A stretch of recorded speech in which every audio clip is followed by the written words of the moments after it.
Hi guys, welcome to Cricket Venkatesh. So it is a beautiful and chilly morning here in Hyderabad. అందుకే video అవుట్డోర్లో చేస్తున్నాను. కొంచెం audio disturbance ఉండే అవకాశం ఉంది. Please bear with me.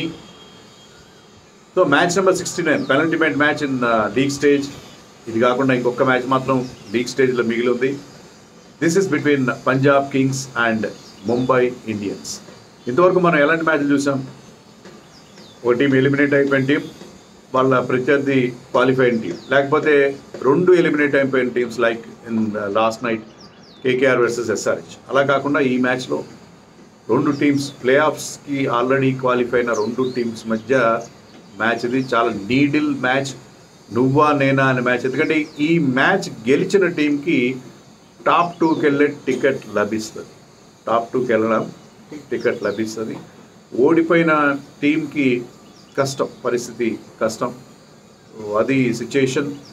So top 2కి వెళ్ళాలంటే ఈ మ్యాచ్ గెలవాలి. అది చాలా సింపుల్ థింగ్, ఏం లేదు. టాప్ 2 అనేది ఎందుకంత ఇంపార్టెంట్? మీకు ఒక పురాణ కాదు చెప్తాను. ఏంటంటే పరమశివుడు గణనాయకత్వం అప్పగించడం కోసం చూస్తుంటే ఇద్దరు కొడుకులకి ఎవరికి ఇవ్వాలంటే ఇద్దరు పోటీ పడ్డారు, మన గణపతి అండ్ కుమారస్వామి. దాంట్లో ఏంటంటే కుమారస్వామి దానికి శివుడు ఏం చెప్పాడు, నువ్వు లోకంలో ఉన్న అన్ని పుణ్యక్షేత్రాలు చుట్టిరా అని చెప్పాడు. అతని వాహనం ఏంటంటే నెమలి కాబట్టి ఆ నెమలి మీద ఎగురుకుంటూ వెళ్ళి అన్ని పుణ్యక్షేత్రాలు చూసే పనిలో ఉన్నాడు. గణపతి సంగతి ఏంటి? గణపతి వాహనం ఎలక, అతను వెళ్ళలేడు. అతను ఏం చేశాడంటే తండ్రి సూచన మేరకు, తల్లి సూచన మేరకు తల్లిదండ్రులు ప్రదక్షిణ చేశాడు. దాంతో అతను అన్ని పుణ్యక్షేత్రాలు చూసి వచ్చినట్టే.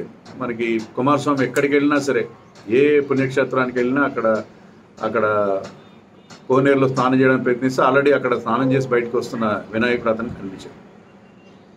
ఇది ఎందుకు చెప్తున్నానంటే క్వాలిఫైయర్ 1 ఆడడానికి ఎలిమినేటర్ ఆడడానికి ఉన్న తేడా. క్వాలిఫైయర్ 1 ఆడితే మీరు గణపతిలాగా అనమాట, చాలా సింపుల్గా మీరు ఫైనల్కి వెళ్ళే అవకాశం. అలాగంటే ఎలిమినేటర్ అయితే చాలా కష్టం. మీరు మొత్తం అన్ని పుణ్యక్షేత్రాలు తిన్నట్టుగా, ఎందుకంటే మీకు 3 నాకౌట్ మ్యాచెస్ ఉంటాయి. 3 నాకౌట్ మ్యాచ్, ఎలిమినేటర్ గెలవాలి, తర్వాత క్వాలిఫైర్ 2 గెలవాలి, తర్వాత ఫైనల్ గెలవాలి. అప్పటికే 2 మ్యాచ్లు గెలిచి ఫైనల్కి వచ్చేసరికి 2 నాకౌట్ మ్యాచ్లు, ఆ ప్రెషర్, ఆ హై స్టేక్స్, వాళ్ళకి మొత్తం అలసిపోతారు. ఫైనల్కి వస్తారు ఎలిమినేటర్ నుంచి వచ్చిన వాళ్ళు, కానీ వచ్చిన వాళ్ళు అక్కడ చేతులు ఎత్తేస్తారు. అప్పటికి they will run out of gas.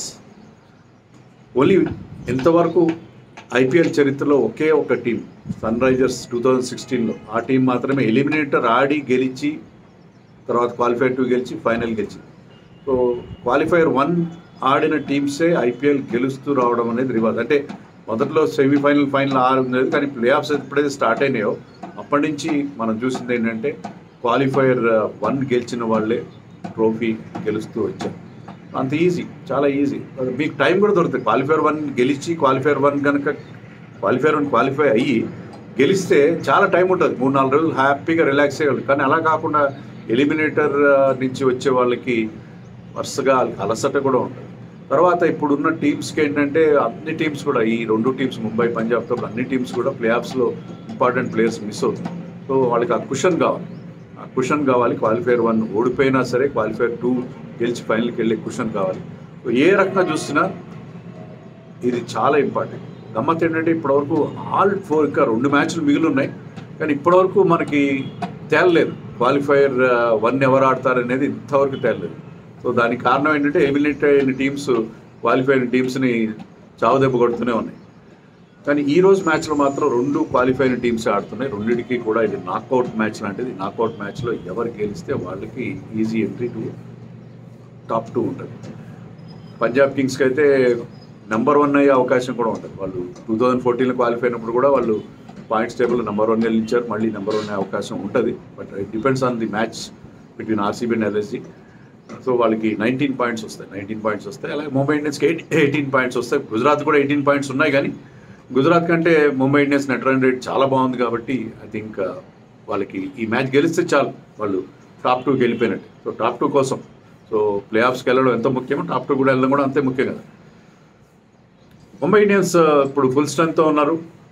Play ఆఫ్స్లో ఉండే అవకాశం లేదు. ఇప్పుడు ఫుల్ స్ట్రెంత్తో ఉన్నారు. టీం కూడా చాలా చాలా స్ట్రాంగ్గా ఉంది. మీకు Suryakumar Yadav is and Bumrah are this outstanding performance. ఇద్దరు కూడా సూర్యకుమార్ యాదవ్ అయితే ప్రతి మ్యాచ్లో 25+ చేయడం, ముఖ్యంగా లాస్ట్ మ్యాచ్లో అతను ఆడిన ఇన్నింగ్స్ అగైన్స్ ఢిల్లీ అనుకుంటా, అది చాలా అద్భుతమైన ఇన్నింగ్స్. అది అంత అతను మొత్తం తన భారం అంతా తన మీద వేసుకుని టీంని రైట్ టైంలో యాక్సిలరేట్ చేసి గెలిపించడం అనేది ఎక్స్ట్రాడినరీ ఎఫర్ట్ అతను. సూర్యకుమార్ ఉన్న ఫామ్, అలాగే Bumrah with the ball, Bumrah చేస్తున్న magic, and not to forget Santner కొన్ని మ్యాచ్లో ఇంజర్డ్ అయ్యాడు, కానీ ఆడిన మ్యాచ్ ప్రతి మ్యాచ్లో ప్రతి బ్రహ్మాండమైన అతని నుంచి ఆ రిజల్ట్స్ మనం చూసాం. కాబట్టి వాళ్ళు చాలా చాలా strong position. Rohit Sharma also is in good form. Rickelton, Jacks వీళ్ళు కూడా కాంట్రిబ్యూట్ చేస్తున్నారు. ఇటు వచ్చి తిలక్ వర్మ స్ట్రైక్ రేట్ విషయంలో కొన్ని ఇబ్బందులు ఉన్నాయి. రిధంలో లేడు తిలక్ వర్మ, స్ట్రైక్ రేట్ బాగా తగ్గింది ఈ సీజన్లో. బట్ అతను కీ కాంట్రిబ్యూషన్స్ ఉంటాయి, అది సిచ్యువేషన్ తగినట్టుగా ఆడతాడు. He always puts price on his wicket. So ఓవరాల్గా చాలా చాలా స్ట్రాంగ్గా మనకి ముంబై కనిపిస్తుంది. ఇంకా లాస్ట్ మ్యాచ్లో అయితే హార్దిక్ పాండ్యా బౌలింగ్ కూడా వేయాల్సిన అవసరం లేదు, ఎందుకంటే ప్రతి ఒక్క బౌలర్ కంట్రిబ్యూట్ చేస్తున్నారు. Trent Boult is doing extremely well. Karan Sharma లేట్గా వచ్చే టీంలో, కానీ అతనికి వచ్చిన అవకాశాలు అన్నీ చక్కగా ఉపయోగించుకున్నారు. So Mumbai is looking very very strong, very extremely strong team. Punjab Kings కూడా బాగుంది, టీం డెఫినెట్గా బాగుంది, ముఖ్యంగా led by their captain Shreyas Iyer super ఫామ్లో ఉన్నాడు ఈ సీజన్లో. కెప్టెన్గా కూడా అతను వరుసగా 3 టీమ్స్ని అతను ప్లే ఆఫ్స్కి తీసుకెళ్ళామంటే ఆషామాషి రికార్డ్ కాదు. Probably one of the best captains we have in India at present. So Shreyas Iyer form వాళ్ళకి చాలా పెద్ద plus point. And plus their openers Prabh Simran చాలా అండర్ రేటెడ్ ప్లేయర్. అతను లాస్ట్ సీజన్ కూడా బాగా ఆడాడు, కానీ అతన్ని రిటైన్ చేసినప్పుడు చాలామంది ఫింగర్స్ రైజ్ చేశారు. కానీ Prabh Simran is doing extremely good job. Priyansh Arya is a find of the season. So వాళ్ళకి ఈవెన్ బ్యాక్లో Nehal Wadhera and Shashank Singh are also contribute. Mostly వాళ్ళు ఏంటంటే 200+ రన్స్ ఎక్కువ చేస్తున్నారు. బ్యాటింగ్ బాగుంది, బౌలింగ్లో వాళ్ళకి కొంచెం ప్రాబ్లం ఉంది, ఖచ్చితంగా ఉంది. Harshdeep is excellent.